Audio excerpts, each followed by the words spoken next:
কিন্তু এই মাহফিলটা হলো রোজাদারের জন্য। কার জন্য? এইভাবে পাইকারি হারে মাছ, এটা রোজাদারের পুরস্কার। এখন রোজাদার কারা? এক হাদিসের মধ্যে নবী করিম সাল্লাল্লাহু আলাইহি সাল্লাম বলেন, যারা রোজা রাখার পর তাদের মুখকে, জবানকে কন্ট্রোল করতে পারলো না, এরা শুধু বুকাই থাকলো, আর কোনো উপকার তাদের আসবে না। জবানকে, মুখকে কন্ট্রোল রাখি খাওয়া দাওয়ার থেকে। শরীয়তের পরিভাষায় 3 বস্তুর নাম রোজা। কয়টা? অনাহার থেকে বিরত থাকা, খাওয়া দাওয়া থেকে বিরত থাকা, স্ত্রী সহবাস থেকে বিরত থাকা। এই 3 কাজ করলেই একজন রোজাদার সে রোজাদার। শরীয়তের মাসলা অনুযায়ী রোজাদার উপরে ফরজ হয়েছে এই 3 কাজ থেকে যদি বিরত থাকে তাহলে তার ফরজিয়ত আদায় হয়ে যাবে। তবে এক জিনিস হলো ফরজিয়ত আদায় হওয়া, আর আরেক জিনিস হলো রোজার ফজিলতকে আমরা সংগ্রহ করা। এই জন্য নবী করিম সাল্লাল্লাহু আলাইহি সাল্লাম বলেন, যারা রোজা রাখার পর তাদের মুখকে কন্ট্রোল করতে পারে নাই, এরা শুধু বুকাই থাকছে, এরা শুধু বিবাসিত থাকছে, এরা শুধু স্ত্রী সহবাস থেকে বিরত থাকছে, রোজার ফজিলত তাদের কপালে জুটে নাই। রোজার ফজিলত কি? আমরা পুরো মাস বিভিন্ন মহল্লায় ইমাম সাহেব, খতিব সাহেবদের জবান থেকে শুনেছি। আল্লাহ বলেন, কুতিবা আলাইকুমুস সিয়ামু কামা কুতিবা আলাল্লাযীনা মিন ক্বাবলিকুম লাআল্লাকুম তাত্তাকুন। এ বান্দার বান্দীরা, ঈমানদাররা, আমি তোমাদের উপর রোজা ফরজ করেছি যেভাবে আমি পূর্বেকার আমি আম্বিয়ায়ে কেরামের উম্মতের উপর রোজা ফরজ করেছিলাম। তবে তাদের রোজা ফরজ আর তোমাদের উপরে রোজা ফরজের মধ্যে একটা পার্থক্য আছে। সেই পার্থক্যটা হলো, তোমাদের উপর রোজা ফরজ করেছি তোমাদেরকে পরহেজগার বানানোর জন্য। পরহেজগারি কি? আর নবী বলেন, আত্তাকওয়া হা হুনা। ডান হাতের শাহাদত আঙ্গুলি দিয়া নবী নিজের সিনার দিকে ইঙ্গিত করেন। এর অর্থ হল, পরহেজগারি আমার লম্বা পাগড়ির মধ্যে নাই, এই জুব্বার মধ্যে নয়। পরহেজগারি প্রত্যেকটা মানুষের অন্তরের মধ্যে। আবার অন্তরের পরহেজগারি কি? অন্তরের পরহেজগারি কি? আল্লামা রুমি রহমতুল্লাহ আলাইহি তার 2টা কবিতার মধ্যে উল্লেখ করেছেন। খাহি কে সবদ দিল চু আয়না দাহি চিজ বেরুকুন আজ দরুনে সিনা হিস্সা আমল গজব দুরু গজিবত বুখল হাসদরিয়া কিবির কিনা। আল্লামা রুমি বলেন, তোমার অন্তরকে যদি পরিষ্কার করতে চাও, তোমার অন্তরকে যদি আয়নার মতো পরিষ্কার করতে চাও, আমাদের সবার অন্তর আসলে আয়নার মতো পরিষ্কার ছিল। মার ঘর থেকে যখন জন্ম নিছি, আমাদের সবার অন্তর আয়নার মতো পরিষ্কার ছিল। যেইভাবে হযরতে আদম আলাইহিস সালাম বেহেশত থেকে বেহেশতি পাথর হজরে আসওয়াদ নিয়ে আসছিলেন, তখন এই পাথরটা সাদা ছিল না কালো? আমরা সবাই জানি সাদা ছিল। বর্তমানে পাথরটা সাদা না কালো? পাথরটা কালো। ঠিক এইভাবে আমরা যখন মার ঘর থেকে জন্ম নিয়েছি, আমাদের সবার অন্তর ছিল সাদা, আয়নার মতো পরিষ্কার, হজরে আসওয়াদের মতো পরিষ্কার। হজরে আসওয়াদে যখন আমরা গিয়া চুমা দেই, গুনাহগাররা চুমা দেয়, এই গুনার দাগ হজরে আসওয়াদে লাগতে লাগতে এখন এমন কালো হইছে যে এইটা সাদার কোনো চিহ্ন নাই। ঠিক এইভাবে আমরা যত গুনাহ করি, প্রত্যেক গুনার মধ্যে এক একটা গুনার কারণে আমাদের অন্তরগুলা সব সময় কালো হইতে থাকে। হইতে হইতে অবস্থা এমনও হয় কোন কোন সময় এই অন্তর সম্পর্কে আল্লাহ বলেন, লাহুম কুলুবুল লা ইয়াফকাহুনা বিহা ওয়া লাহুম আয়ুনুল লা ইউবসিরুনা বিহা ওয়া লাহুম আযানুন লা ইয়াসমাউনা বিহা উলাইকা কাল আদআম। আল্লাহ বলেন, মানুষের অন্তর এমন ভাবে কালো হয়, এই অন্তরের মধ্যে যখন কোরআন হাদিসের কোনো কথা বলা হয়, তখন সেই অন্তরগুলা গ্রহণ করতে চায় না। যাই হোক, আল্লামা রুমি বলেন, তোমার অন্তরকে যদি তুমি পরিষ্কার করতে চাও, তাহলে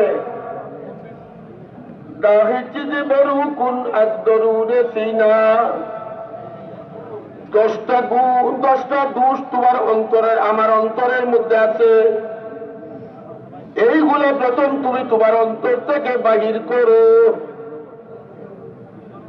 1 নম্বর দোষ হলো হিস। আল্লামা রুমি বলেন, হিংস আমল গজব দুরুগ ও গীবত। 1 নম্বর হলো তোমার অন্তরের থেকে অবৈধ লুপ, তোমার অন্তর থেকে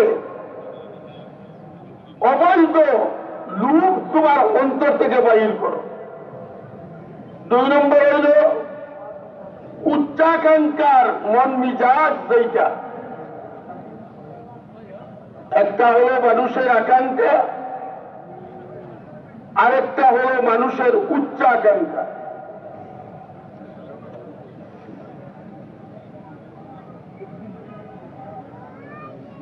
সাল্লাল্লাহু আলা সাইয়্যিদিনা ওয়া মাওলানা মুহাম্মদ। ভাই, আপনারা যারা দাঁড়ানো আছেন বসেন না।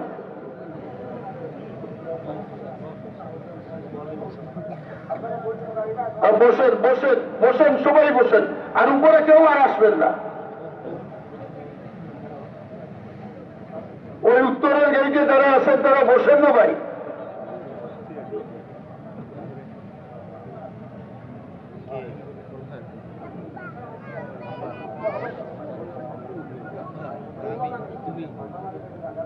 বাম দিকে যারা দাঁড়ানো আছেন সবাই বসেন।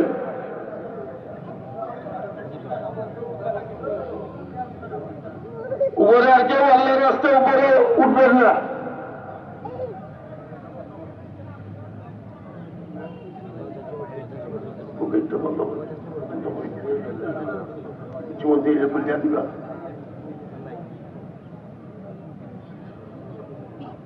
আপনারা যারা দাঁড়ানো আছেন সবার কাছে অনুরোধ, আল্লাহর রাস্তায় বসে পড়েন। আল্লামা রুমি বলেন, আপনার আমার সবার অন্তরে 10টা রোগ আছে। কয়টা রোগ? 10টা রোগ আছে। বিস্তারিত ব্যাখ্যা দেওয়ার কোনো সময় নাই, আমি শুধু রোগের নামগুলা বলি। 1 নম্বর রোগ হল হিরিস। হিরিস বলা হয় অতি লুপ, অবৈধ লুপ। লুপ এটা সবার কাছে আছে, কিন্তু অতি লুপ এবং অবৈধ লুপ যেটা, সেইটা শরীয়তে নিষেধ। অবৈধ লুপ আর অতি লুপ এই দুইটা মানুষের দুনিয়াও ধ্বংস করে, আখেরাতও ধ্বংস করে। যেইভাবে আমরা বাংলায় একটা প্রবাদ বাক্য আছে, লুবে পাপ আর পাপে মৃত্যু। আল্লামা রুমি বলেন, প্রথম তোমার আমার অন্তর থেকে অবৈধ লুপকে তুমি বাহির করো। 2 নম্বর আমল। আমল বলা হয় উচ্চাকাঙ্ক্ষাকে, আকাঙ্ক্ষা নয়, উচ্চ আকাঙ্ক্ষা। আমার আরো চাই, আরো চাই, আরো চাই, এই মন মিজাজ আমাদের মধ্যে কিছু লোকের আছে না নাই? এই আরো চাই কারণে আমাদের দুনিয়াও ধ্বংস হয়, আখিরাতও ধ্বংস হয়। আরো চাই রূপে আমরা অনেক সময় হালালও দেখি না, হারামও দেখি না।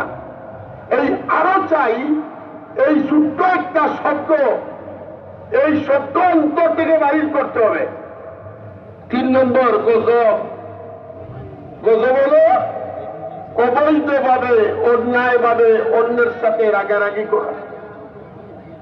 বৈধ রাগেরও ফজিলত।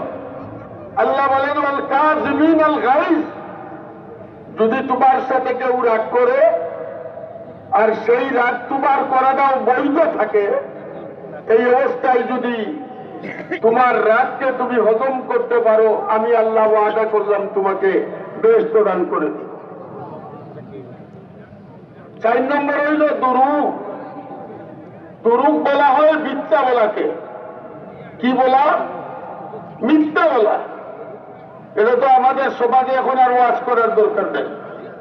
আমরা অনেক সময় মনে করি রাগের মাথায় যদি মিশা করি, কোন বিপদে পড়ে মিশা কথা বলি, হাসি ঠাট্টা করে মিশা কথা বলি, তাইলে এইগুলো আমাদের জন্য বৈধ। আমরা বলি যে যান বাঁচানোর জন্য মিথ্যা বলছি। কিন্তু আল্লাহ নবী বলেন, জীবনের প্রথম কেউ যদি একটা মিথ্যা কথা বলে, তাইলে 40 দিনের জন্য তার মুখ নাপাক হয়ে যায়, দুর্গন্ধযুক্ত হয়ে যায়, এবং তার সাথে আমাদের সবার সাথে কোরআনের এক আয়াতের দ্বারা প্রমাণিত, লাহু মুআক্কিবাতুম মিন বাইনি ইয়াদাইহি ওয়া মিন খালফি ইয়াহফাজুনাহু মিন আমরিল্লাহ। এই আয়াতের ব্যাখ্যায় মুফাসসিরিনে কেরামরা বলছেন, আল্লাহ তাআলা আমাদের হেফাজতের জন্য সর্বক্ষণ দর্শন করে রহমতের দৃষ্টি আমাদের সাথে বডিগার্ড হিসাবে রেখেছে। নবী বলেন, একবার মিথ্যা কথা কইলে এই 10 জন ফেরেশতারা 40 দিনের জন্য আমাদের থেকে দূরে সরে যান। এই জন্য হইছে আমল গজব দুরূহ গীবত। 5 নম্বর হইল গীবত। গীবত বলতে কি বুঝায়? পরনিন্দা। ঘটনা ঠিক, এ ভাই এগুলো এখন একটু বন্ধ করে দেয়, কি আরম্ভ করলে? এটা অনেক শরীয়ত হয়ে গেছে এই ফটো তোলা। প্রয়োজনের জন্য ফটো তোলা যাই গেছে, কিন্তু অন্যভাবে এইভাবে ফটো তোলার দরকার থাকি। 5 নম্বর হইল গীবত। গীবতের গুণা তো আমরা কেউ গুণাই মনে করি না সাধারণত। জিজ্ঞাসা করেন, যদি বলেন ভাই বাদ দাও গীবত, করেন সত্য ঘটনা, কি করে? আরে মিশা কথার গুণা যদি তওবা করো মাফ হবে, আর গীবতের গুণা আরেকজনের দুশ্চর্চার গুণা যেটা, সেটা একমাত্র গীবতের ব্যাপারটা প্রশাসনের জন্য জায়েজ আছে, যারা আদালতে কাজ করে, যারা বিচারাচার করে, এদের জন্য। কিন্তু আপনার আমার জন্য গীবত সর্বাবস্থায় হারাম। শুধু হারাম নয়, আরেকজনের একটা দোষ আছে। এই দোষটা কোরআনের ভাষায় ওয়ালা ইয়াগতাব বাযুকুম বাযা।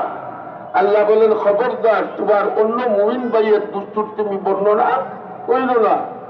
আইয়ুহিব্বু, আল্লাহ বলেন আইয়ুহিব্বু আহাদুকুম আইয়াকুলা লাহমা আখিহি মাইতা। কিরে বান্দা, তুই পছন্দ করবি তোর মৃত ভাইয়ের গোশত তোর নিজের হাতে খাইটা তুই খাওয়া, এটা পছন্দ করবি? আমরা করব? আল্লাহ বলেন খবরদার, গীবত করা নিজের ভাইয়ের মোরা ভাইয়ের গোশত খাওয়ার ন্যায়। আল্লাহ রবি বলেন গীবতের গুনাহ ভিতর থেকে বাইর কর।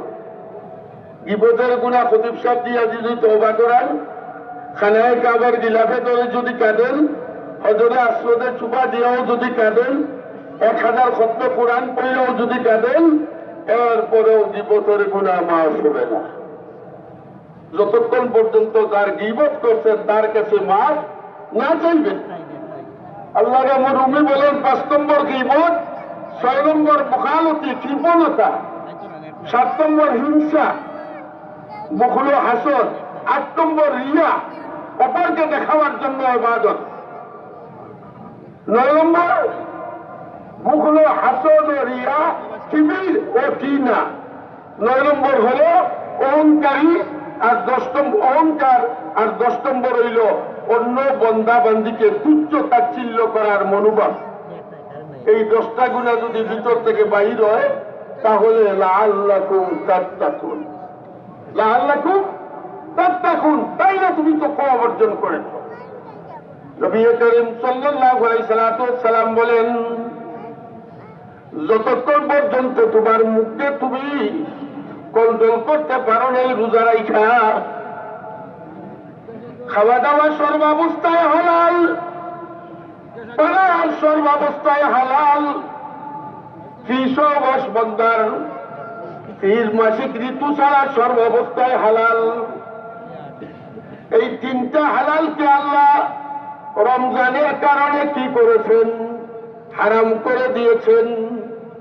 আল্লাহ নবী বলেন তুমি রোজা রাখার পরে সর্বপ্রথম তোমার মুখকে কন্ট্রোল করো। 1 নম্বরে মিশা কথা বলার থেকে তুমি তোমার মুখকে কন্ট্রোল করো। রোজা রাইখা মিশা কথা বলতে পারবা না। 2 নম্বর রোজা রাইখা গীবত করতে পারবা না। 3 নম্বর রোজা রাইখা গালিগালাজ করতে পারবা না। 4 নম্বর রোজা রাইখা ঝগড়া বিবাদ করতে পারবা না। 5 নম্বর রোজা রাইখা হারাম রিজেক মুখে দিতে পারবা না। এই 5টা জিনিস যদি আমল করো তাইলে আজকে ঈদগার মাঠের থেকে যা বন্দা তোমাকে মাফ করে দিলাম। এরাই রোজাদার, এরাই রোজাদার। মোহতারাম ভাইয়ের আমার, আমি আয়াতে করিমা পড়ছি। আজকে আল্লাহ তাআলা আমাদেরকে কাদ আফলাহা মান তাযাক্কা, আল্লাহ বলেন ওই সমস্ত লোকেরা কামিয়াব যারা নিজেকে পরিষ্কার করে ফেলছে। আমি যে 10টা দোষ বললাম আর এখন যে 5টা বললাম, এইগুলার থেকে যদি আমি আমাকে পরিষ্কার করতে পারি তাইলে আমার জীবন কামিয়াব। আমার একটা রোজায় 70টা রোজা, একটা ফরজ সজিদায় 70টা ফরজ সজিদা, 30 দিনের রোজায় আজকে ঈদগার মাঠের থেকে আমরা 2100টা রোজার সব দিয়ে পাইনি। কথা বুঝাইতে পারছি? তাই আসেন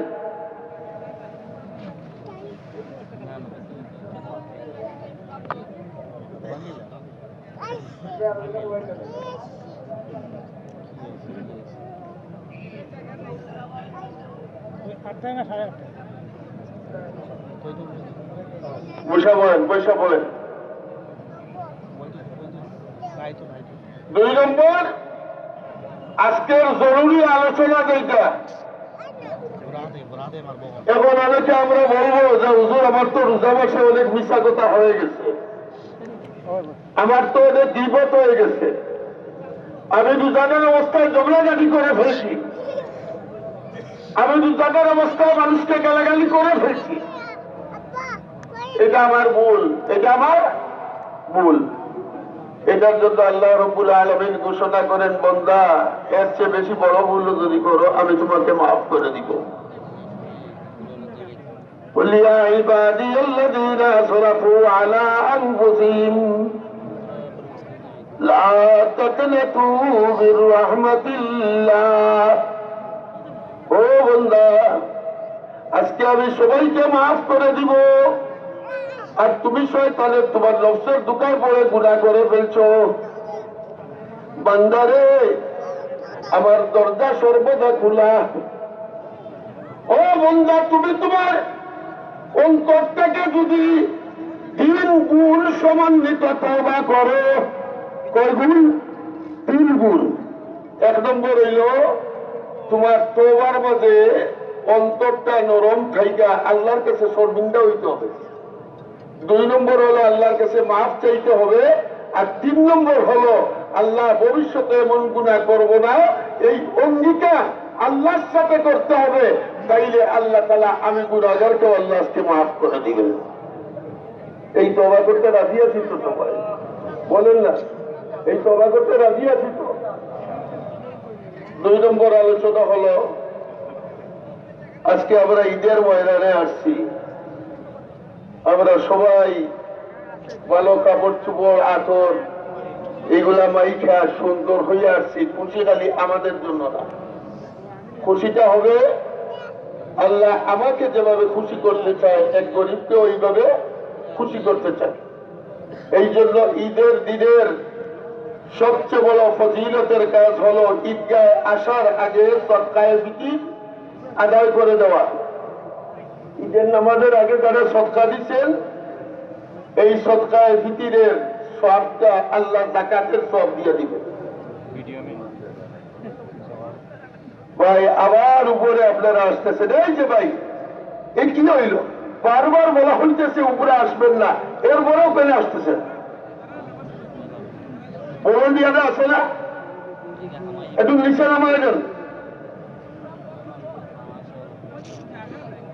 এটাও তো ইসলাম, শৃঙ্খলা বজায় রাখার নামও ইসলাম।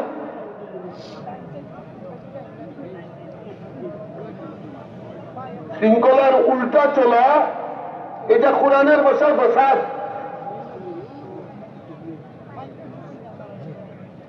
যাই হোক, আজকের সর্বপ্রথম আমাদের ইবাদত হলো আমরা সদকায়ে ফিতির আদায় করব। আমি গতকালকে জামে মসজিদে বলেছি, আমাদেরকে জিজ্ঞাসা করে এবারের সদকায়ে ফিতির কত হুজুর? আজকের এই বড়া মজলিসে ঈদগাহর ময়দানে লক্ষ জনতার সামনে আমি খতিব হিসাবে আমার দায়িত্ব আদায় করতেছি। আমরা যদিও আলেমরা আপনাদেরকে ঠিক করে দেই, সদকায়ে ফিতিরের হুকুম হলো প্রত্যেকে অঞ্চল দিয়া এবং বস্তু দিয়া, টাকা দিয়া নয়। মাসলাটা ভালোভাবে বুঝছেন? বন্দরের বাজার করে গোয়েন্দাদের বাজারের কোনো তুলনা নাই। বন্দরের বাজারের মূল্য, এই মূল্য জকিগঞ্জের বাজারের কোনো তুলনা নাই। বন্দরের বাজারে যদি খাজুর 700 টাকা হয়, তাইলে গোয়েন্দাক বনাইকান দিতে হবে 1200 টাকা। এই জন্য সদকায়ে ফিতির যেটা স্থানীয় বাজার মূল্য অনুযায়ী, এই কথাটা বুঝাইতে পারছি সবাইকে। স্থানীয়, আমি শাহবরান দলুকান্দি এলাকার, আমার সদকায়ে ফিতিরের হুকুম বন্দরের হুকুম না, শাহবরান বাজারের হুকুম। আরেকজন টুকের বাজারের, তার সদকায়ে ফিতিরের হুকুম টুকের বাজারের হুকুম। টুকের বাজারে যেই দাম, ওই দামের হুকুম। আরেকজন চৌবা বাজারের, তার মূল্য চৌবা বাজারের তুলনায় টাকা দিয়া নয়। এই জন্য প্রথম আমরা যদিও সিলেট শহরের জন্য উলামায়ে কেরাম মিলে আপনাদেরকে একটা সদকা নির্ধারণ করে দিয়েছি ফিতরা, কিন্তু এটা এই অঞ্চলের জন্য, ওটা বাহিরের জন্য, মুফস্সলের জন্য না। তাই আমি আপনাদেরকে খুব ভালোভাবে বলে রাখবেন, যদি আমরা আশা দেই তাহলে 1 কেজি 650 গ্রাম, 1 কেজি 650 গ্রাম, এই 1 কেজি 650 গ্রামের মূল্য বন্দরে যদি 110 টাকা হয়, হইতে পারে গোয়েন্দা ট্যাক্স 120 টাকা। সম্ভাবনা আছে না নাই? আছে না নাই? তাইলে আপনি যদি বন্দরের হুকুমে দেন তাইলে গরিবের 20 টাকা মরলো। এই জন্য আপনার বস্তুর ওজন অনুযায়ী আটার মূল্য 1 কেজি 650 গ্রাম আটা, যাদের উপর সদকায়ে ফিতির ওয়াজিব, অর্থাৎ ঈদের দিন সুবে সাদিকের সময় উনি যদি যাকাত পরিমাণ অর্থ উনার পাশে আসে তাইলে উনার উপরে সদকায়ে ফিতির ওয়াজিব। সবাই দিতে হবে 1 কেজি 650 গ্রাম আটার দাম। আমাদের সিলেট শহরের জন্য আমরা সবগুলা বাজার আমরা দেখা একটা আমরা ক্যালকুলেশন কইরা একটা ফিতরা নির্ধারণ করেছি 110 টাকা সর্বনিম্ন। 2 নম্বর, এরপরেই খাজুর, কিশমিশ, পনির ইত্যাদি এগুলা এখানে 1 কেজি 650 নয়, এইখানে হলো 3 কেজি 300 গ্রাম। 3 কেজি 300 গ্রাম সদকায়ে ফিতির খাজুর, যেইটা 3 কেজি 350, এগুলো নিম্নমানের, নিম্ন থেকে একটু উপরে যে খাজুরটা, সেইটা আমরা 300 টাকা দাম ধরে আপনার 990 আদায়ের সুবিধার্থে মধ্যম সদকায়ে ফিতির ধরেছি 1000 টাকা। কয় হাজার? মধ্যমটা সর্বনিম্ন 110, মধ্যমটা 1000 টাকা। এরপরে আসেন কিশমিশ, পনির তো আমাদের দেশে নাইও, এটা মাঝে মাঝে হয়তো পাওয়া যায়। আসেন কিশমিশ, কিশমিশও 3 কেজি 600 গ্রামের মূল্য আমরা বাজার যাচাই কইরা 2900 না 2640 টাকা। কিশমিশ 2640 টাকা তৃতীয় স্তরের উপরের দিকে। এরপরে পনির দিয়ে যদি দেই তাহলে 2970 টাকা। কথাটা বুঝাইতে পারছি? এটা কিন্তু বন্দরের বাজারের হিসাবে না। যে যে অঞ্চলে আছেন সেই অঞ্চলে হলো আটা হলে 1 কেজি 650 গ্রাম, আর যদি কিশমিশ, পনির, খাজুর ইত্যাদি হয় তাইলে 3 কেজি 300 গ্রাম। এই মূল্য অনুপাতে আপনি সদকায়ে ফিতির আদায় করবেন। 2 নম্বর মশলা, সদকায়ে ফিতির বা যাকাত এইগুলা কাকে দিই?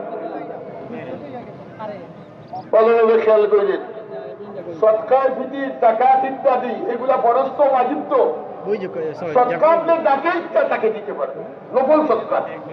কিন্তু আপনার হকদার কারা? কারা আপনার সদকার হকদার? কারা আপনার যাকাতের হকদার? কোরআন হাদিসের দৃষ্টিতে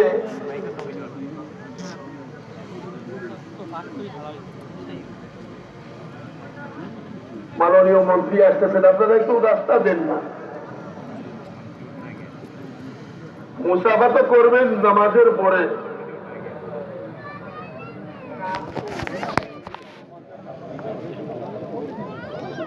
বাবা তুমি তাই একটু চাপো চাপো চাপো চাপো।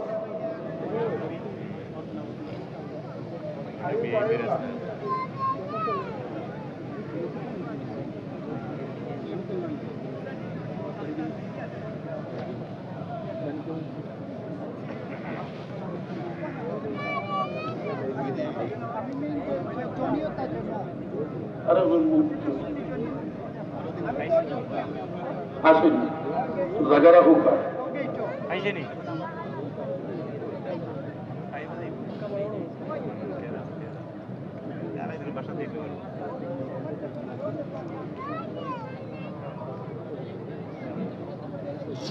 বসেন বসেন, যে যেখানে জায়গা পান বসে যান।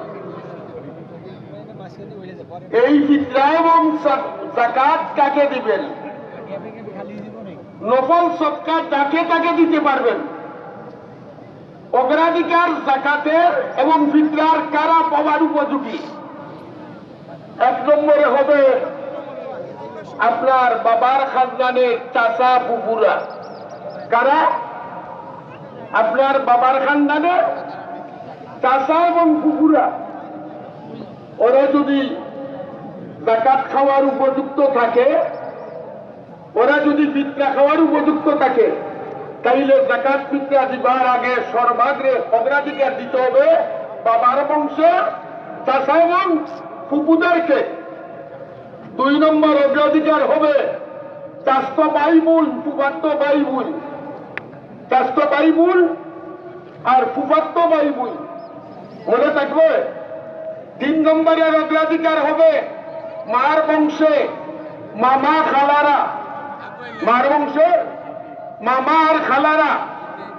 মামা খালার তো ভাই বোন যদি থাকে, গরিব থাকে, 4 নম্বরে অগ্রাধিকার হবে মামাত্ম ভাই, মামাত্ম বোন, খালাত্ম ভাই, খালাত্ম বোন। 5 নম্বরে অগ্রাধিকার হবে এরপরে আপনার ব্লাড কানেক্টেড আত্মীয় স্বজন। কয়জন ব্লাড কানেক্টেড? এরা হবে অগ্রাধিকার, আগে জাকাত দিবেন। আবার এদেরকে জাকাত দেওয়ার সুরত কি সেইটাও শরীয়ত সিদ্ধান্ত করে দিয়েছে। বাড়িতে যদি বলেন ভাই তোমারে জাকাতের টাকা দিলাম, তার মনটা ছোট হবে না বড় হবে? বলেন না। বোনকে দিলে কইয়া দিলে ছোট হবে। এই জন্য শরীয়তে উৎসাহিত করেছে টাকাটা দিবা, দিয়া বলবা ভাই এই টাকাটা দিলাম তোর বাচ্চাকে দিয়ে তুই ঈদ করিস। তুমি তোমার মনে মনে জাকাত রাখো, সে তোমার প্রতি আরো আকৃষ্ট হবে, আপসের মধ্যে মিল মহব্বত বলবে। আত্মীয় স্বজনদেরকে জাকাত দিতে আমরা অনেকে ভুল করি যে হুজুর জাকাত যদি কইয়া না দেই জাকাত আদায় হবে কিনা। আত্মীয় স্বজনকে জাকাত দিতে বলে দেওয়ার প্রয়োজন নাই, আপনার মনে মনে থাকা এইটাই যথেষ্ট। 5 জন বললাম, বাবার বংশের বাবা, চাচা এবং ফুফুরা, মার এবং 2 নম্বরে চাচতো ভাই, চাচতো বোন, ফুফাতো ভাই, ফুফাতো বোন। 3 নম্বরে মামা এবং খালারা। 4 নম্বরে মামাত্ম ভাই, মামাত্ম বোন। 5 নম্বরে আপনার নিকটাত্মীয় ব্লাড কানেক্টেড আত্মীয়রা। মনে থাকবে। 6 নম্বরে হলো আপনার পাড়া প্রতিবেশী, আপনার প্রতিবেশী, গ্রাম না, আপনার প্রতিবেশী, এরা জাকাত খাওয়ার উপযুক্ত, এদেরকে অগ্রাধিকার দিবেন 6 নম্বরে। 7 নম্বরে গ্রাম, 7 নম্বরে মহল্লা বা গ্রাম। 8 নম্বরে শহর, 8 নম্বরে শহর।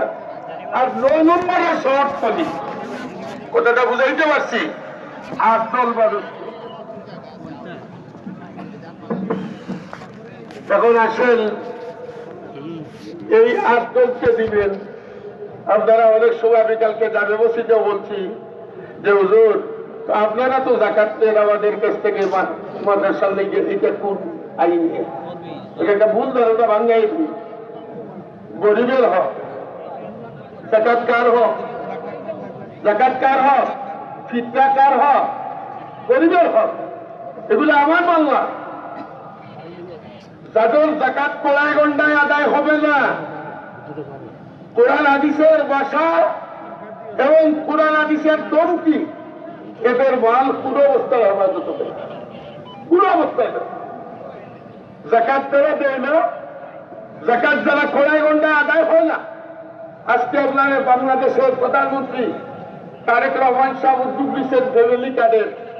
বাংলাদেশের মানুষ যদি কড়াই গন্ডায় জাকাত আদায় করে দিত, আমরা তো শুধু সুদা রূপা দেখি, নগদ অর্থ দেখি। এরপরে আমরা যে গাভীর ফার্ম করি, ছাগলের ফার্ম করি, বিজনেসের জন্য ল্যান্ড ব্যবসা করি, শহরে একটা বাড়ি রয়েছে 10টা বাড়ি বানিয়ে রাখছি।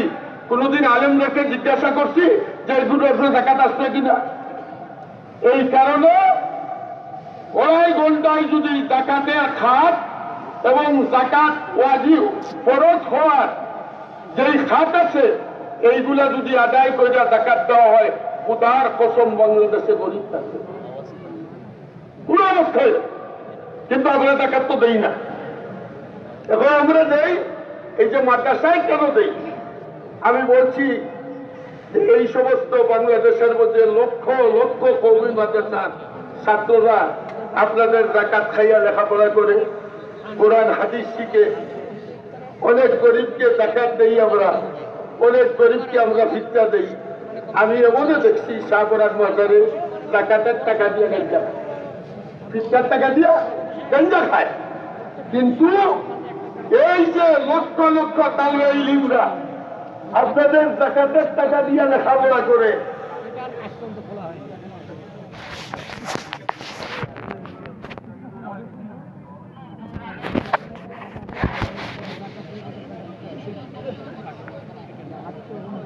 আগামীতে আরো বেশি জায়গা রসিদ দিয়ে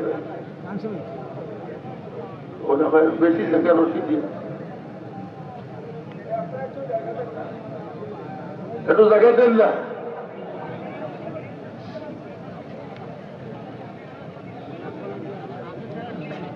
হাদিসের মধ্যে আছে আদ-দাল্লু আলাল খায়রি কাফাইলিহি।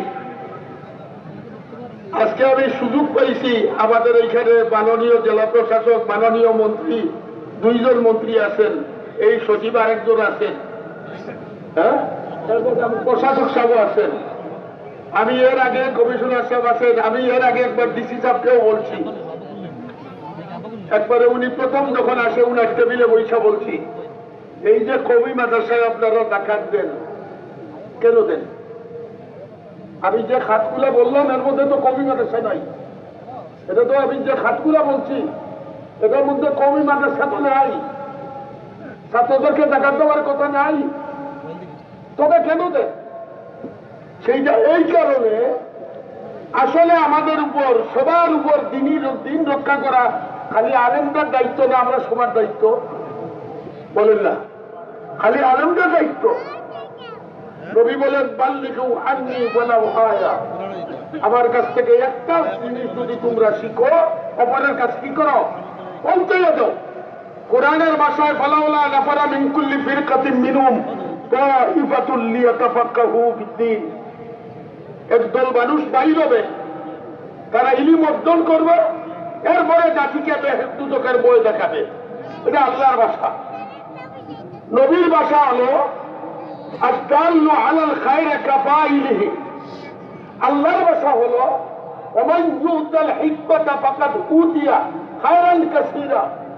আমি যাদেরকে কোরআনের জ্ঞান অর্জন করতে দিয়েছি এবং যাদেরকে কোরআনের ইলম দান করেছি, দুনিয়ার সমস্ত নিয়ামত থেকে তাকে সবচেয়ে বড় নিয়ামত দিয়ে আসেন। আজকে আমাকে একবার, আমি যখন ঢাকায় প্রথম টাইটেল পাস করে শাহজাহানপুর মাদ্রাসার প্রিন্সিপাল, তখন একজন মুক্তিযোদ্ধা আমাদের খুকাবাই ছিলেন, তো বলছিলেন হুজুর খালি গরিবদেরকে আপনারা পড়ান, গণিদেরকে আপনারা লিল্লা খান কেন? আমি বললাম আপনাদের বড় লোকদের কারণে। তার কারণ হইল আপনারা বড় লোকেরা যদি সবাই মাদ্রাসায় ছাত্র দিয়ে দিতেন তাইলে আমাদের জাকাত চাওয়ার প্রয়োজন করতো না। সব গরিবরা আসে, এদের ইলমে দিন অর্জন করার লাইগা মাদ্রাসা, বড় বড় মাদ্রাসাগুলা বাংলাদেশের হাজার হাজার মাদ্রাসায় লক্ষ লক্ষ ছাত্ররা আপনাদের জাকাতের টাকা খাইয়া পড়ে। এদের মধ্যে আপনাদের লাভ আছে না ক্ষতি? নবীর ভাষায় লাভ কতটুকু? নবী বলেন আদ-দাল্লু আলাল খায়রি কাফাইলিহি, ভালো কাজ করলে যে সওয়াব, যারা করায় তাদের সমান সওয়াব, যারা করায় তাদের সমান সওয়াব। যেমন দৃষ্টান্ত, একটা ছেলেকে আপনি যদি আমাকে বলেন যে হুজুর একটা ছেলে কুরআনে হাফেজ হইতে কতদিন সময় লাগে, আমি বললাম 3 বছর। আপনি বললেন তার পিছনে খরচ কত দেয়, আমি বললাম বছরে 30,000 টাকা দেয়। আপনি 90,000 টাকা তারে দিয়ে দিলেন মাদ্রাসার ফান্ডে, এই ছেলের খরচটা আমি দিলাম। তখন নবীর ভাষায় এই ছেলে কোরআনের হিফজ কইরা, কোরআন শরীফের হাফিজ হইয়া সে যে সওয়াব অর্জন করছে, সমান সওয়াব তার উস্তাদরা পাবে পড়ানোর কারণে, আর যিনি তাকে সাহায্য করেছেন সমান সওয়াব সেও পাবে। ইমাম গাজ্জালী রহমতুল্লাহ আলাইহি ইহইয়াউল উলুমুদ্দিনে একটা লম্বা হাদিস আছে, আপনারা দেওয়ায় লাভ কি? ইমাম গাজ্জালী রহমতুল্লাহ আলাইহি বলেন কিয়ামতের দিন একজন হাফিজে কোরআনকে আল্লাহ আদেশ করবেন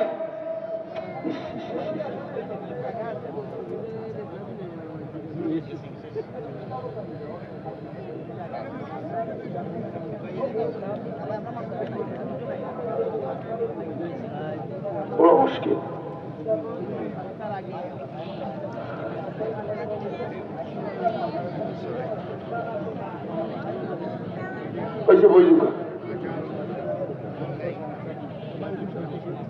ইমাম গাজ্জালী বলেন, খেয়াল করে শুনেন, ইমাম গাজ্জালী বলেন একজন হাফিজে কোরআনকে আল্লাহ বলবেন, হে হাফিজে কোরআন, আমি তোমাকে দুজকে দিতাম, তোমার আমল নামার কারণে তুমি দুজকের উপযোগী, কিন্তু আমি তোমাকে দুজকে দিব না, যেহেতু আমার কোরআন শরীফ তোমার সিনার মধ্যে আছে, যাও তোমাকে মাফ করে দিলাম।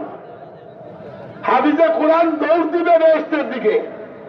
তখন আল্লাহ জিজ্ঞাসা করবে, হে হাফিজে কোরআন, তুমি যে বেহেশতের দিকে দৌড় দিলা, তোমার বাবা মা কোথায়, তোমার খবর আছে? হাফিজে কোরআন বলবে, আল্লাহ আমি জানি না। আল্লাহ বলবেন, তোর বাবা মা দুজকে। হাফিজে কোরআন বলবে, আল্লাহ তাইলে আমি বেহেশতে কিভাবে যাই? আমার মা বাবা তো দুজকে, আমি বেহেশতে কিভাবে যাব? আল্লাহ বলবেন, তুমি সুপারিশ করো, আমি তোমার মা বাবাকে মাফ করে দিব। হাফিজে কোরআন, এ ভাই আল্লাহর হস্তে বসো, আল্লাহর হস্তে পায়ে ধরো। হাফিজে কোরআন বাবা মাকে নিয়ে বেহেশতে চলে যাইতে চাইবে, তখন মা বাবারা জিজ্ঞাসা করবেন, বাবা আমরা তো দুজকে ছিলাম, কেমনে তুমি বাহির করলা? ছেলে বলবে, আল্লাহ আমাকে জিজ্ঞাসা করছেন, আমি আপনাদের জন্য সুপারিশ করছি, আল্লাহ এই জন্য আপনাদেরকে মাফ করে দিচ্ছেন। তখন মা বাবারা কি বলবে জানেন? বাবা রে, তুই আমরা ছেলে হওয়ার কারণে আমাদেরকে রাইখা তুমি বেহেশতে যাইতে চাও নাই, আমরা আপনার মা বাবাকে দুজকে রাইখা কিভাবে বেহেশতে যাব? তখন হাফিজে কোরআন আল্লাহকে বলবে, আল্লাহ আমার মা বাবা তো বেহেশতে যাইতে চায় না, তাদের মা বাবাকে দুজকে রাইখা। আল্লাহ বলবেন, তুমি সুপারিশ করো, তোমার দাদা দাদি নানা নানিকে আমি মাফ করে দিব। তখন সে সুপারিশ করবে। তখন ওরা যখন দুজক থেকে বাহির হবে, তখন দুজকের লোকেরা জিজ্ঞাসা করবে, কই যাও?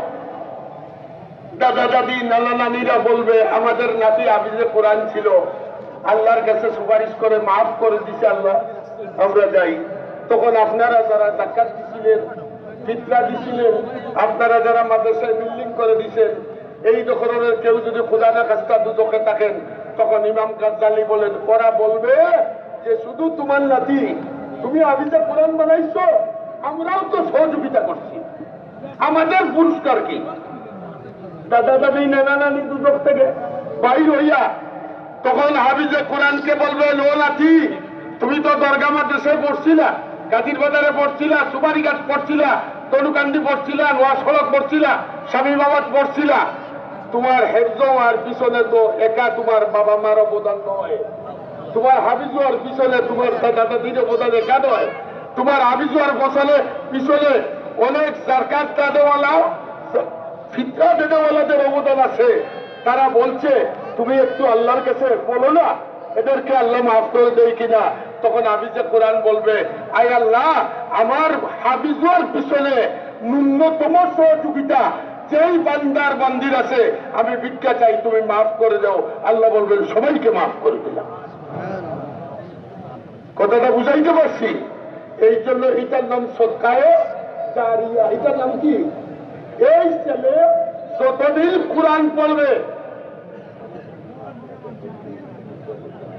ভাই মাঠেও জায়গা নাই, উপরে তো নাই, আর গেটের ভিতরে ঢুকেন না, রাস্তায় জায়গা আছে, লাইন দেওয়া আছে, রাস্তায় বসে বলেন। এই অবস্থায় আপনাদের সাহিত্য সহযোগিতায় সঠিক ইসলামী দিন, ঈমান এবং আকীদা, আপনাদের অবদান এইগুলা, আমাদের কোনো অবদান নয়। আমরা তো কোরআন হাদিস শিখছি, আপনারা কই বললেও আমরা করব, আর না হলেও আমাদের দায়িত্ব থেকে আমরা সেইটা আদায় করব। 2 নম্বর হইল, আগেকার যুগেরা রাজা বাদশারা এই সমস্ত মাদ্রাসার পরিস্থিত, কিন্তু আমাদের আজকে আমি সুযোগ পাইছি, আমাদের মাননীয় দুই মন্ত্রী এইখানে আছেন, জেলা প্রশাসক আছেন, যারা রাষ্ট্র পরিচালনা করেন। আমি অনেক আগে একবার বলছি, কওমি মাদ্রাসার এই গরিব ফান্ডের আয়ের উৎস সবচেয়ে বড় দুইটা, একটা হলো যাকাতের পয়সা, আর একটা হলো কুরবানি চামড়ার পয়সা। আল্লাহর কি কুদরত, 1971 সালের 16 ডিসেম্বর দেশ স্বাধীন হয়েছে, এই পর্যন্ত বাংলাদেশে সব কয়টা পণ্যের মূল্য বাড়ছে, কিন্তু আমাদের দেশে একটা মাত্র শিল্প, চামড়া শিল্প, এইটার মূল্য গত বেশি সরকারের আমল থেকে নিচে নামতে নামতে, আমি যে এই চামড়া বিক্রি করছি 2500 টাকা, এই বছর এই চামড়া বিক্রি 300 টাকা, তাও এখনো পয়সা পাই নাই।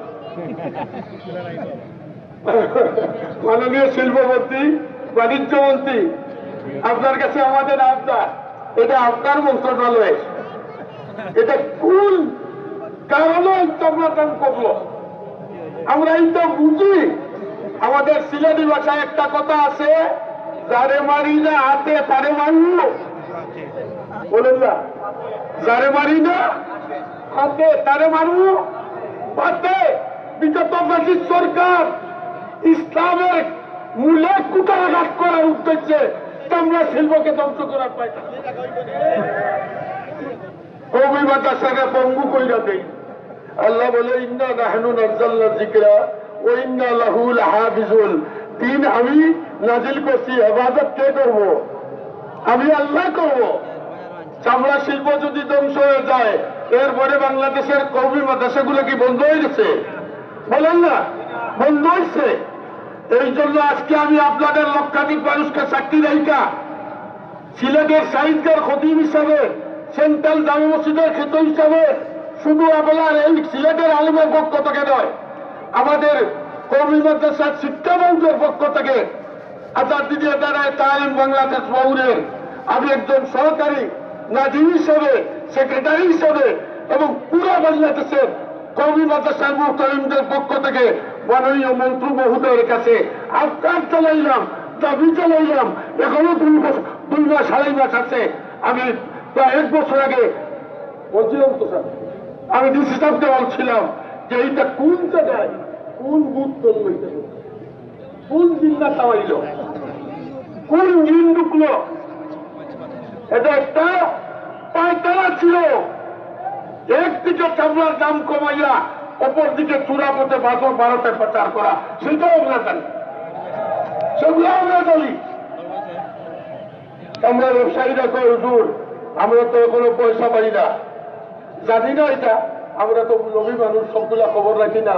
তবে পরস্পর মাননীয় মন্ত্রী মহোদয় আপনার নলেজে দেওয়ার জন্য আমরা বলছি যে চামড়া শিল্পটাকে কোন একটা বিদেশি কোম্পানির সাথে আতাস করে এককভাবে তাদেরকে চামড়া আমদানি করার সুযোগ করে দেওয়া হয়েছে। আগে ছিল খোলা বাজার, বিভিন্ন দেশে চামড়া নিত, চামড়াগুলো দাম দর করে দিত। এখন কোরিয়ারা এবং চামড়া ব্যবসায়ীরা, একজন কাস্টমার, ক্রেতা একজন, বিক্রেতা 10 জন, ক্রেতা একজন আর বিক্রেতা 10 জন, তার যেমন ইচ্ছা তেমন নেই। এই জন্য ওরাও মূল্য পায় না, টাকাও দিতে পারে না।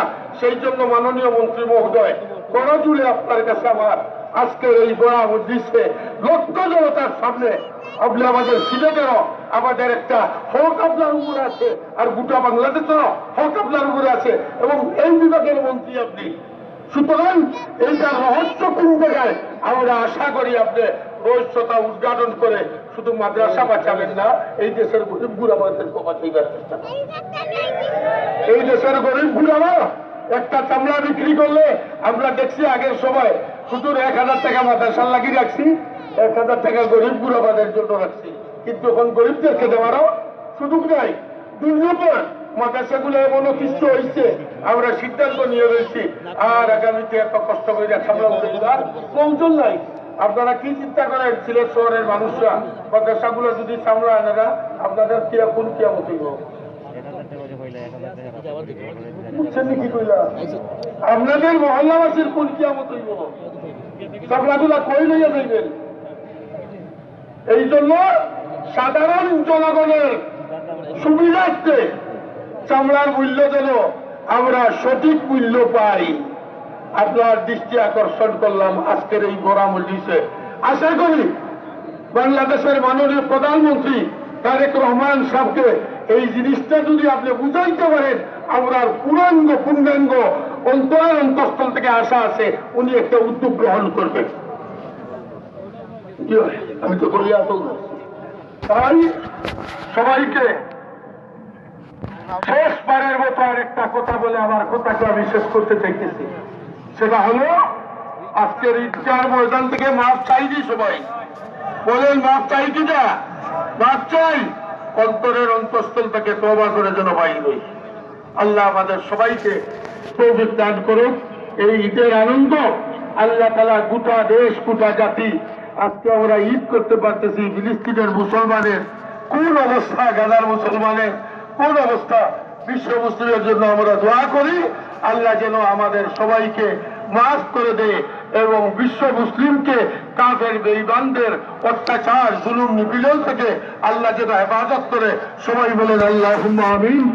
وآخر دعوانا أن الحمد لله رب العالمين. السلام عليكم ورحمة الله وبركاته.